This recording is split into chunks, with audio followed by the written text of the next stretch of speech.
Budekan mengatakan beberapa tahun di Gontor berhijrah ke Jogja. Jare sapa? Bu aku iki diusir saka Gontor. Hijrah piye? Diusir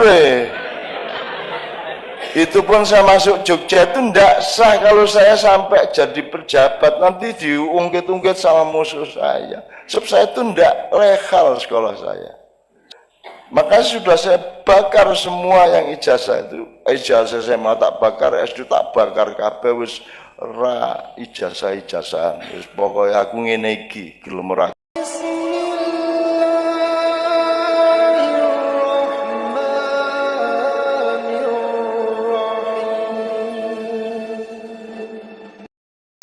Saya pernah dimasukkan radiologi di tes radiologi di Sarjito, dan hasilnya saya itu kelak saya ketahui bahwa sebenarnya saya itu meninggal jatahnya tinggal 3,5 bulan lagi secara medis ya, karena saya mengalami sakit yang luar biasa pada waktu itu. Loh, katanya tidak pernah sakit. Tidak sakit saya. Arep mati ya. Arep mati. Tapi saya tidak pernah geledak, saya tidak pernah opnam, saya tidak pernah merasa sakit. Saya selalu kerja, saya selalu keliling kemana-mana. Bahwa di panggung saya pingsan itu kan urusan lain kan itu.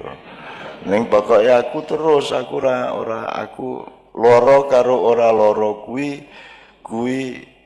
kita salah sangka saja gitu. Tapi dimulai sekarang ya Mas Edet ya. Saya ingin merayakan hari ini dulu ya. Pertama, ini sawalan kedokteran ini kan saya seneng tuh gini. Jane nggak ada hubungannya loh. Fakultas Kedokteran, Universitas Modern, sawalan ini nggak ada hubungannya. Neng nyenengke tenan. Jadi ini kan sumbernya filsafat Yunani kuno, kemudian ada modernitas, ada renaissance, kemudian ada universitas ya. Jurusan kita bukan Mesir kuno, bukan Cina kuno, bukan Jawa kuno, tapi Yunani kuno. Kemudian seluruh disiplin keilmuan, spektrumnya, metodologinya kan juga dari Yunani. Maka jadilah Universitas UGM yang tidak ada hubungannya sama Gajah Ahmada itu. Sing ora cetha ya. Wis ora apa-apa, wong Indonesia iki ting pating pecotot cangkeme meneh. Oke. Sebenarnya tidak ada hubungannya pembelajaran akademis kedokteran dengan sawalan. Sawalan itu pun hanya ada di Indonesia. Jadi kita mulai harus berpikir agak detail. Jadi kalau Idul Fitri itu agama, tapi kalau sawalan itu budaya, misalnya gitu. Jadi kalau sholatnya 5 rakaat-rakaatnya, bacaannya itu agama, tapi kalau sajadahnya, sarungnya itu budaya. Kan gitu. Idul Fitrinya agama, sawalannya budaya. Apa yang lainnya kan ada beda antara api dengan panasnya, antara gula karo legine, antara air dengan ombaknya. Nah kita ini bertengkar di Indonesia karena tidak bisa mengurai antara gula dengan manis, antara lombok dengan pedas. Maka kita sekarang ini sawalan ini bukan ajaran agama, tapi tidak apa-apa. Tidak semua itu harus ajaran agama. Asal tidak ada larangannya boleh dilakukan, itu namanya ibadah muamalah. Kalau yang perintah Allah langsung namanya ibadah mahdhah. Kemudian dia bikin pagar, itu asal kita tidak melanggar pagar itu tidak apa-apa. Jadi misalnya Nabi Muhammad tidak pernah pakai handphone, kita pakai handphone tidak apa-apa, tidak ada larangannya. Jadi sosok gue jenengan ketemu Nabi Muhammad, Nabi Musa, Nabi Adam ki mung kebari pamer iku jenengan ra tau WA to kan kita besok punya kebanggaan macam-macam ketemu Nabi Musa, orang ngerti motor to jenengan, aku blakraan nang Gunung Tursinan yang lah tau nang Parangtritis kan gitu kan.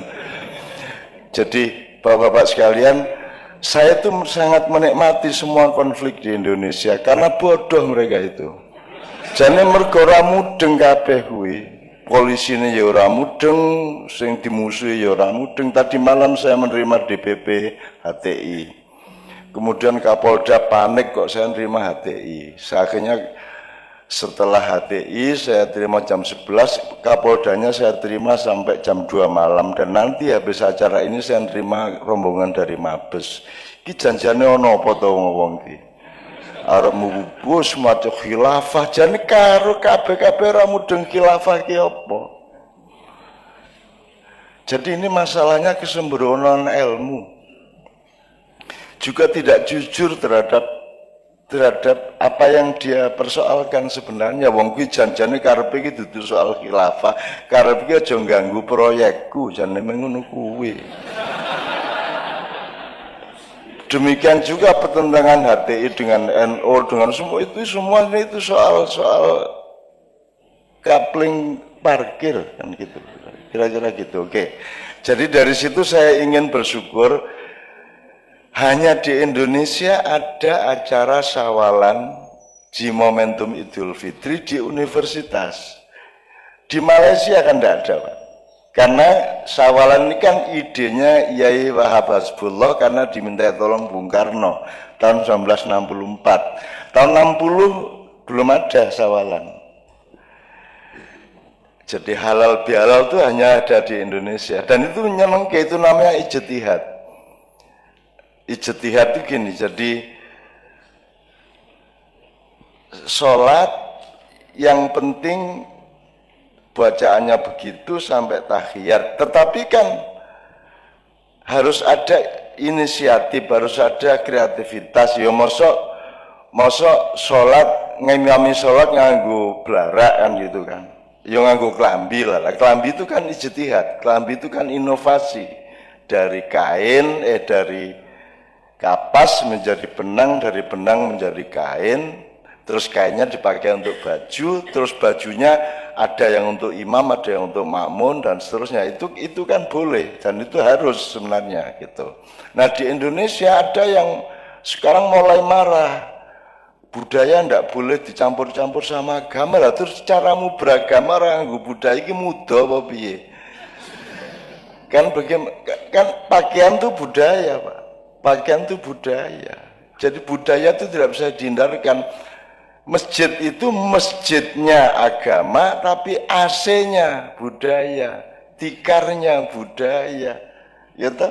Jendelanya budaya. Jadi tidak bisa agama diwujudkan tanpa budaya. Maka ada sawalan di kedokteran, menurut saya ini garda depan dari peradaban yang akan datang. Besok-besok di Amerika akan begini, besok-besok di Arab Saudi akan begini. Tapi perintisnya Indonesia. Karena Indonesia ini satu-satunya negara yang sudah sampai ke tahap ketuhanan yang Maha Esa. Kalau Amerika belum sampai, Korea belum sampai. Tidak mudeng, Gusti Allah ra mudeng. Indonesia wis duwe ketuhanan yang Maha Esa, ora ketang salah jane esa kuwi. Nyus ora apa-apa lah.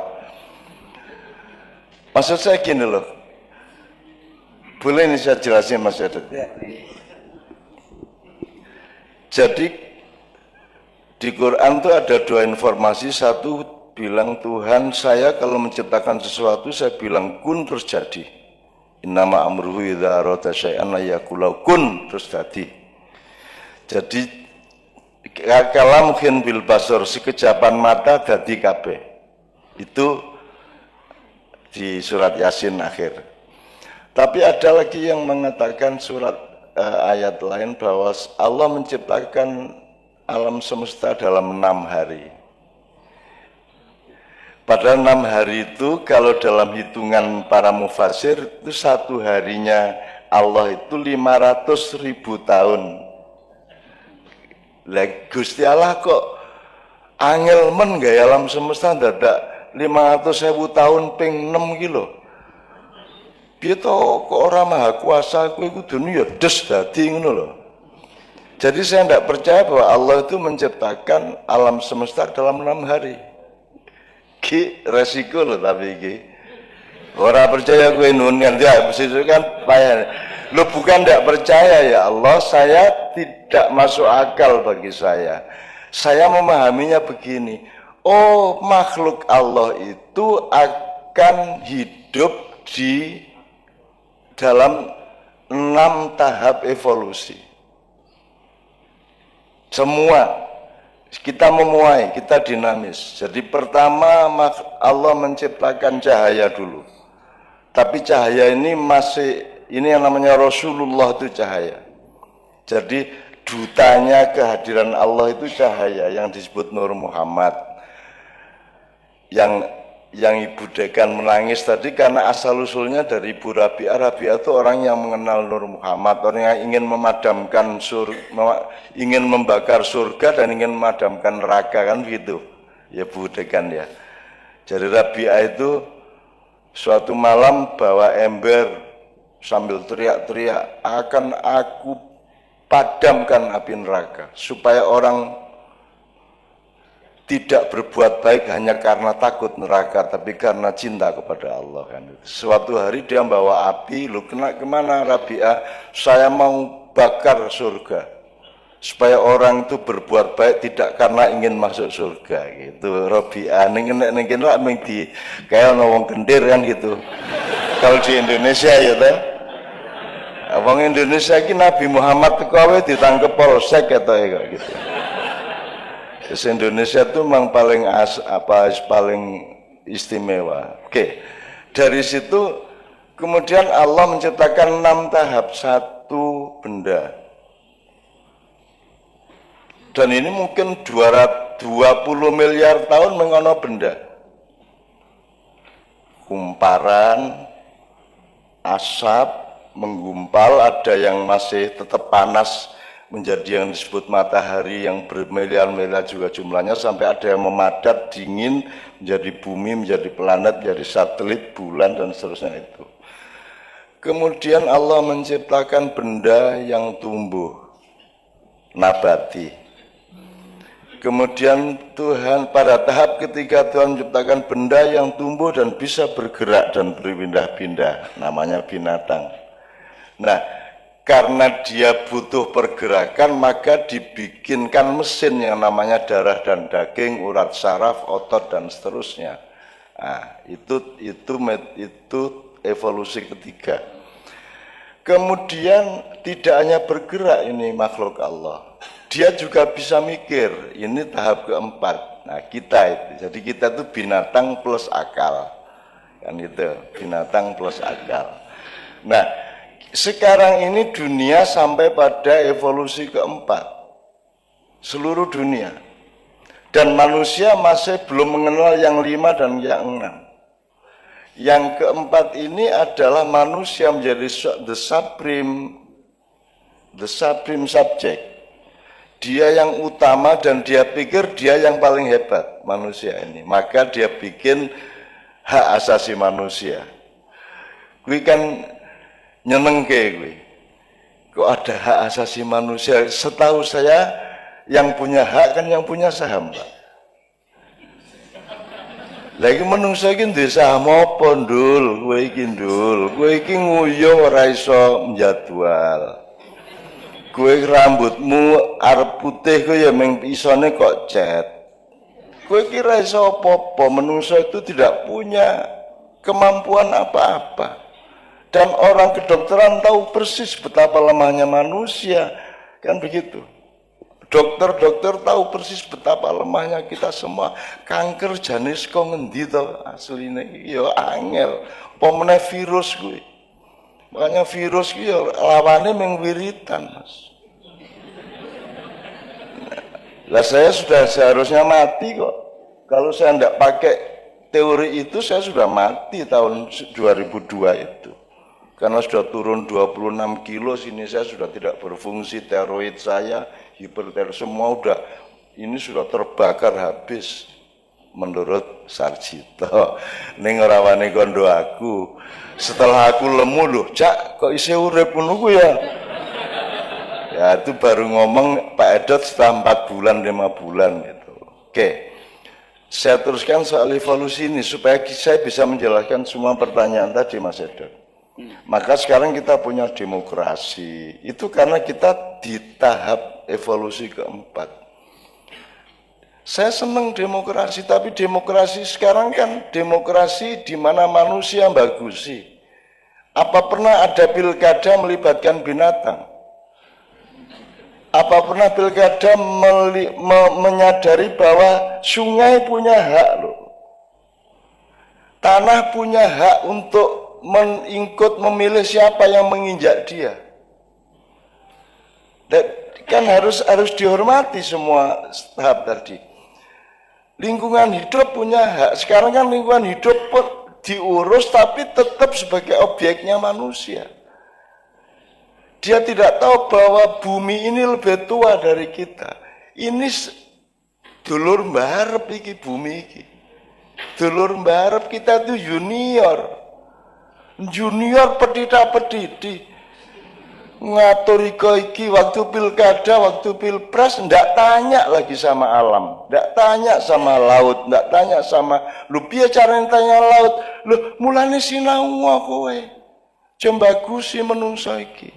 Tapi Indonesia sudah maju setengah langkah, sudah punya ketuhanan yang Maha Esa. Berarti sudah ada Tuhan nih. Kalau di Amerika kan belum ada.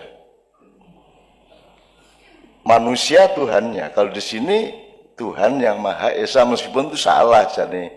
Nah, Esa itu bukan satu. Esa itu satu, terusnya ada Dalawa, Tatlu, Apat, 5. Kalau Esa itu ada duanya. Satu ada duanya. Eka ada Dwi, ada Tri, ada Catur, ya loh, Pak. Ada Panca. Jadi ketuhanan bukan yang Maha Esa aslinya, neng keliru rapopo. Indonesia keliru itu Tuhan memaafkan. Ora apa-apa iki cenra mudeng suwi menehan gitu kan. Mestinya ketuhanan yang Maha Tunggal. Kalau tunggal tidak ada duanya. Makanya Bhinneka Tunggal Ika juga kelebihan kata itu mestinya bina. Itu bahasa Sangsekerta. Kalau ika itu tunggal, ika dan tunggal itu bahasa Jawa kuno. Jadi itu campuran di Sutasoma, Karambutan Tular. Jadi sebenarnya bina itu bangunan, sama dengan bahasa Arab binaun itu bangunan. Nah, kalau n-nya 2 berarti banyak bangunan. Jadi banyak, ada bangunan Madura, ada bangunan Jawa, ada bangunan ini. Bina, iko, tunggal. Ika itu bukan satu. Kasih tahu Pak Jokowi, jangan bilang mari kita jaga keikaan kita. Lu ika itu artinya bukan satu. Ika itu artinya iko, kui, kae. Kita belajar bahasa. Yang namanya bina ikal kae sing macem-macem kae tunggal itu loh sebenarnya aslinya. Bineka tunggal titik sebenarnya, tapi yo gandeng yo waton, jupuke waton ya sama dengan Gajah Mada gede lho kuwi lak sak ketemune reca ning Trowulan. Njur diklaim kuwi Gajah Mada, jare sapa Gajah Mada kaya edot iki? Ya toh, jare sapa? Kita tuh memang tapi untungnya Allah itu melihat hatimu, tidak melihat kebenaranmu. Kebenaran itu orang manusia tidak bisa menemukan kebenaran, maka jangan mempertengkarkan kebenaran. Ijo ya benar, merah ya benar. Jangan yang merah mengharamkan hijau, yang hijau mengharamkan yang merah. Nanti kita bertengkar terus. Kebenaran letaknya tidak di perilaku, kebenaran letaknya di dalam diri kita. Keluarnya adalah kasih sayang, outputnya adalah akhlakul karimah. Kan begitu Bu? Yang tadi itu. Jadi outputnya tuh akhlak, kebenarannya di dalam diri kita, di pawon, nek ibarat warung itu di pawon gitu loh. Kue arep nggawe apa wae kan itu urusannya di pawon, merke apa itu di pawon, tapi begitu nyuguhin konsumen di warung, yang kita suguhkan adalah yang baik untuk konsumen, bukan yang benar menurut kita, kan gitu. Kan itu. Nah, saya kembalikan ke evolusi tadi, kita sudah maju nih Indonesia. Boleh nggak saya sekalian sampaikan supaya ini kan Universitas Gadjah Mada. Ini Gadjah Mada sambat, aku kira atau disopo. Jenengku dinggo terus. Neng ora tau nyinaoni sopo aku. Umurku piro coba, aku mati umur piro coba. Ana sing ngerti? Gadjah Mada meninggal umur berapa coba? Kalau ada yang tahu. Lah ya ini sama dengan UNAR. UNAR sudah akan saya kasih teks mengenai Garuda. Kan di sana ada Amerta, ada UNAR itu. Jadi teks-teks yang urusannya sama Garuda. Garuda ki ya ora mudeng. Aku saiki takon, Garuda sing gambar kae itu laki apa perempuan? Ya ora ana sing mudeng iki Indonesia iki jan sembrono. Lah nek tidak jelas Pak gendernya kan perkembangannya kacau Pak. Kalau ada laki-laki merasa dia wanita perkembangannya kacau toh. Kalau ada laki-laki wanita merasa pria perkembangannya kan mal praktek bingo.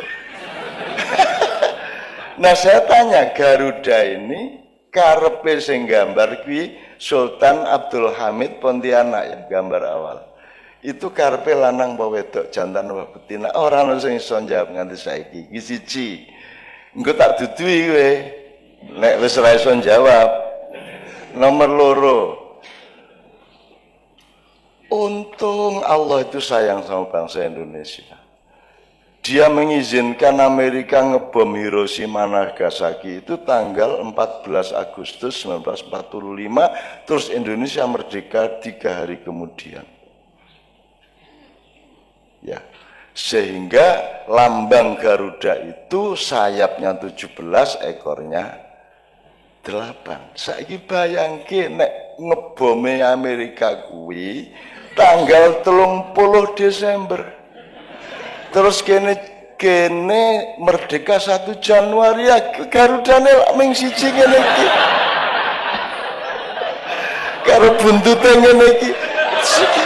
Terus piye Garudane? Jadi saya tuh seneng lihat Indonesia tuh, ya Allah, ya anakku sing tak sayang tenan, ya Allah. Kuwi aku mbayangke angger ndelok gambar ngene-ngene iki aku mesti guyu. Walah, ya Allah, alhamdulillah merdekanya itu kok tanggal 17. Bayangin kalau 1 Januari kayak Garudane gini. Itu Garuda. Kapan-kapan saya ceritain asal-usul Garuda ini berdasarkan teks, berdasarkan literasi, berdasarkan main resource, saya nggak berdasarkan khayal saya. Saya mencari bahan-bahan dan saya dapat buku-buku kuno, buku-buku lama, dan jadi saya ini Garuda itu bukan burung, Bu. Garuda itu nama burung, bukan burung. Kalau burungnya tuh elang, Raja Wali, ulung, cipret, emprit, ya. Namanya si elang ini namanya Garuda, yang ngasih nama ibunya. Ibunya ini dalam posisi dia dijajah oleh kakaknya sendiri. Kakaknya ini kerjasama sama naga, 44 jumlahnya, sekarang tinggal 9. Ya, itu menjajah adiknya dengan manipulasi, karena mereka dulu itu menebak, itu ada kuda yang lewat di Cakrawala. Ya. Terus 2 bersaudara anaknya raja ini bedean kae, buntutnya warnane opo, ekornya warna apa, kakaknya mengatakan hitam, adiknya mengatakan ndak, putih. Ternyata begitu kudanya mendekat benar-benar putih. Kakaknya panik. Padahal perjanjiannya siapa yang kalah akan jadi budak yang menang. Jadi berarti kakaknya akan jadi budak adiknya. Akhirnya si kakak ini memanipulasi, nyuruh naga 44 itu nyembur ekornya kuda. Akhirnya tidak menjadi putih lagi, waktu disembur. Ya, akhirnya adiknya kalah, terus dia berpuluh-puluh tahun menjadi budak dari kakaknya. Akhirnya dia berdoa kepada dewa, akhirnya dewa memberi kasih sayang ke dia. Oke, kue tak kei anak jenengke Garuda. Gitu. Jadi anaknya si adik ini namanya Garuda, burung ya, namanya Garuda. Tugasnya Garuda adalah membebaskan ibunya dari perbudakan jin-jin naga-naga. Kleru cangkemku wijan. Gitu. Ini Idul Fitri kita. Idul Fitri kita adalah Pak Edot ya. Idul Fitri itu kan kita refresh, detox kan gitu, detox. Nah, levelnya berbeda, ada kefitrian profesional. Saya dokter, kamu insinyur, kan gitu. Itu kefitrian profesional, kayak seniman, kayak pejabat. Terus ada kefitrian budaya loh, saya orang Madura. Gitu loh. Saya orang Madura, saya orang Jawa, saya orang Bugis kan gitu. Itu kefitrian budaya. Ada lagi kefitrian kemaklukan, kefitrian khuluqiyah. Saya manusia, saya bukan binatang kan gitu. Nah, sekarang ada kefitrian yang lebih dalam, lebih tinggi lagi. Manusia itu makhluk jasad apa makhluk rohani? Nah, baru cari kefitriannya. Manusia itu penduduk bumi yang ingin masuk surga, ataukah penduduk surga yang dolan ke bumi sebentar? Which one? Atau kalau mau pakai ilmu pengetahuan, manusia itu makhluk jasad atau fisik yang menempuh perjalanan spiritual, ataukah manusia adalah makhluk spiritual yang outbound sebentar di bumi, 60 tahun, 70 tahun, 80 tahun. Yang mana? Kalau konsep ini tidak jelas, kurikulum kita juga bisa salah. Ilmu kedokteran kita juga salah. Karena kalau Ibu Dekan tadi mengatakan menahan diri, itu kan soal ilmu dosis toh Bu. Ya toh Bu. Hidup itu tidak boleh overdosis, harus menahan. Nah, nahan dirinya seberapa? Itu sebabnya kita kuliah kedokteran supaya tahu persis, jangan under, jangan over. Pertama kalau sudah jelas bendanya, substansinya, baru ada menahan diri itu dosis. Sebelumnya ada dosis, ada dosis dalam arti substansi. Rasa nganggo pil sing iki wis kan gitu ya. Iki engko rada apa ya istilah kedokteran gitu ya. Itu kan kita tentukan ini apa ini, ada beberapa produk. Kita ini saja, jangan ini dulu. Nanti kalau kita lihat ini belum ada perkembangan, baru kita coba yang ini kan begitu. Itu juga menahan diri. Hidup itu kan cuma dua itu, menahan atau menahan itu mengendalikan atau melampiaskan. Hidup itu cuma itu, melampiaskan apa mengendalikan, ngegas apa ngerem. Kan ingin, lapang urip ki ngegas wae. Ngegas wae. Wis dadi bupati njaluk meneh. Digas meneh, bar kuwi bojone. Bar kuwi besane, bar kuwi mantune. Digas terus uripe. Ngenjungkel akhirnya kan begitu. Digas terus ya Bu.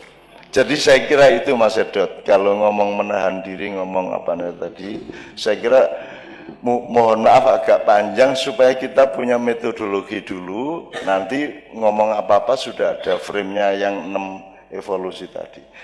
Terakhir ini, yang evolusi kelima itu apa? 4 kan manusia, maka hasilnya hak asasi manusia sama demokrasi. Kelima adalah kita tidak hidup begitu saja, kita ini dibikin, yang bikin namanya Tuhan.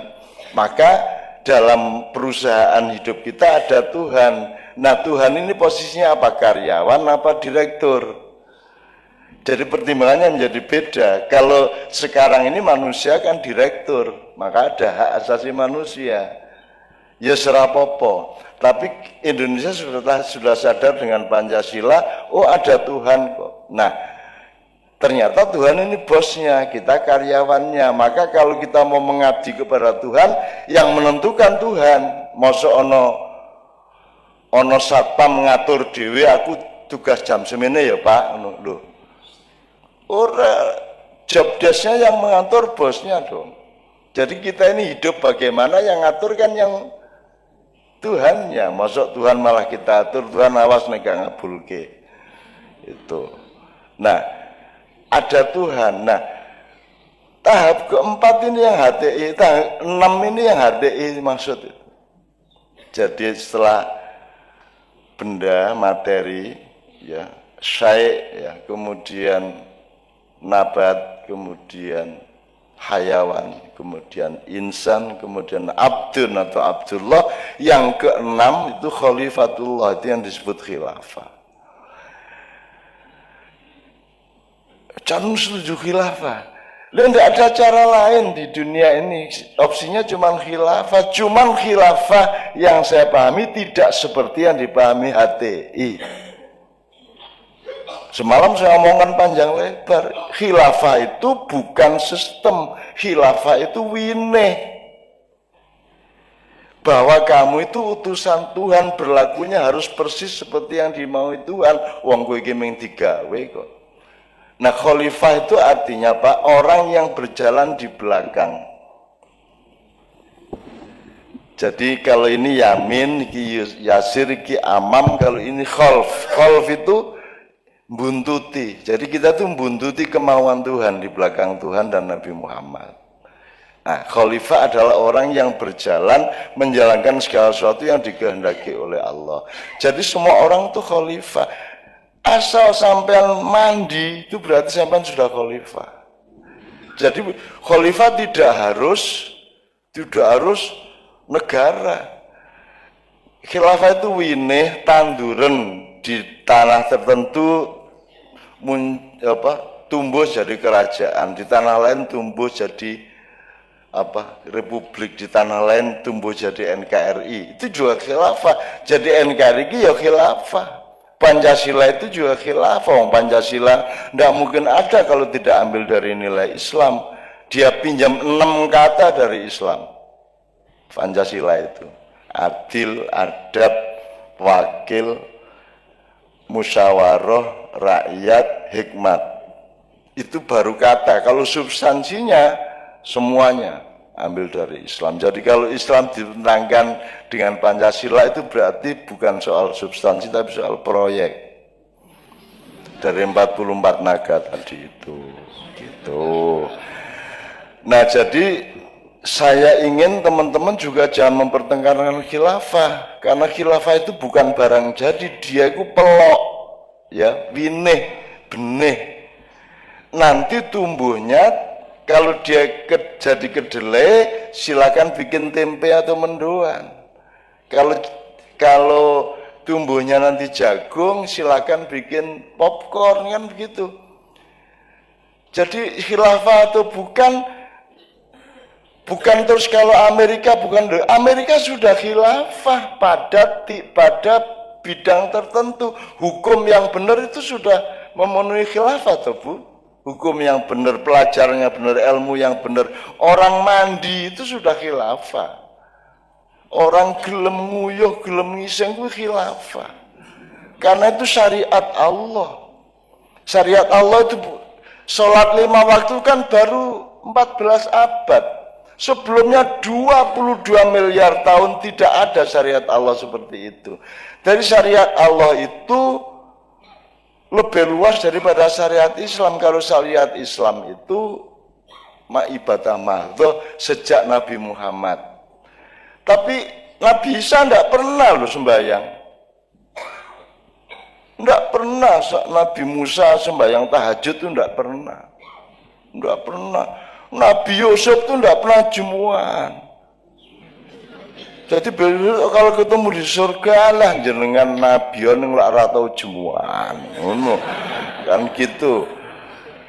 Jadi kita itu jangan bodoh-bodoh amat bahwa yang disebut syariat Islam itu ya hukum alam itu syariat Islam. Gravitasi, angin mengalir ke tempat yang lebih kosong, air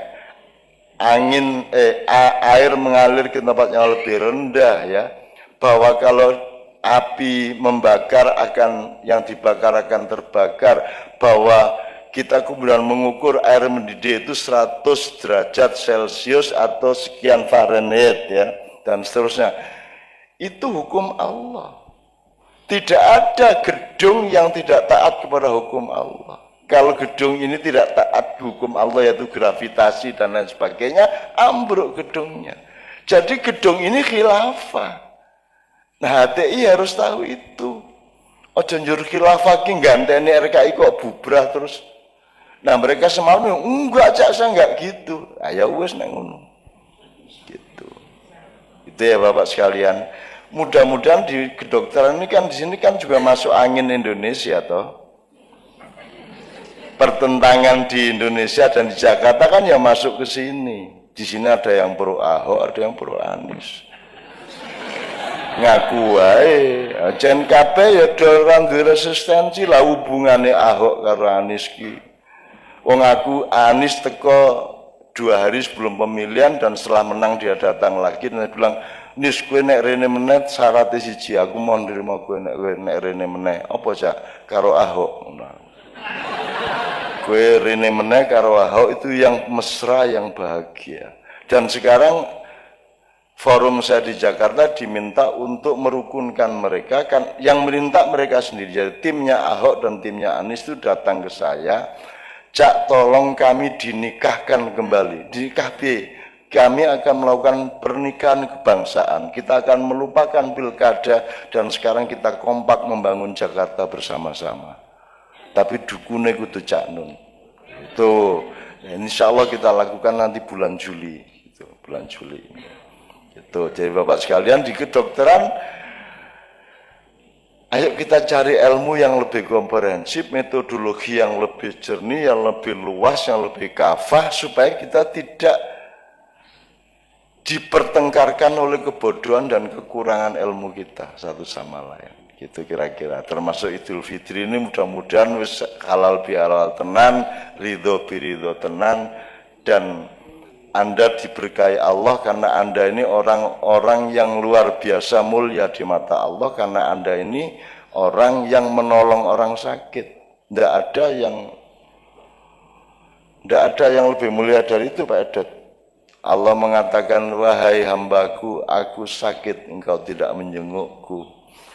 Aku lapar, engkau tidak memberiku makan. Aku haus, engkau tidak memberiku minuman." Kan begitu Allah mengatakan. Ya kan bingung sih diomongi. Loh, masa ana Allah kok loro kan itu. Loh, masa ana Allah kok ngelak, ana Allah kok ngelih gitu. Jurnang kopi O gitu. Terus Allah mengatakan, "Tidakkah engkau mengetahui itu si fulan sahabatmu, saudaramu sama itu sedang sakit dan engkau tidak menjenguk dia. Aku ada pada hatinya, aku ada pada dia." Nah, Anda adalah orang-orang yang ini tadi sebelum ke sini kan Pak Edot cek pasien dulu. Dan saya itu tidak kuat jadi dokter, Bapak sekalian. Anda itu hebat. Nah, aku ra kuat. Mesti kudu nesu terus. Piye to pemerintah ngono mesti aku. Iki piye iki ya, banyak sekali masalah yang tidak memungkinkan pasien kita Yang miskin-miskin terutama bisa sembuh karena ada halangan politis, halangan struktur, regulasi dan seterusnya. Nah, aku ra kuat jadi dokter. Jadi Anda itu orang yang sangat tinggi derajatnya. Sebabnya aku ra kuat. Nah, aku biyen tau njaluk mlebu kedokteran ning guyu dhewe pekok. Ya mesti ora iso aku mlebu, aku SMA ora lulus. Budekan mengatakan beberapa tahun digontor berhijrah ke Jogja. Jare sapa? Bu aku iki diusir saka gontor. Hijrah piye? Diusir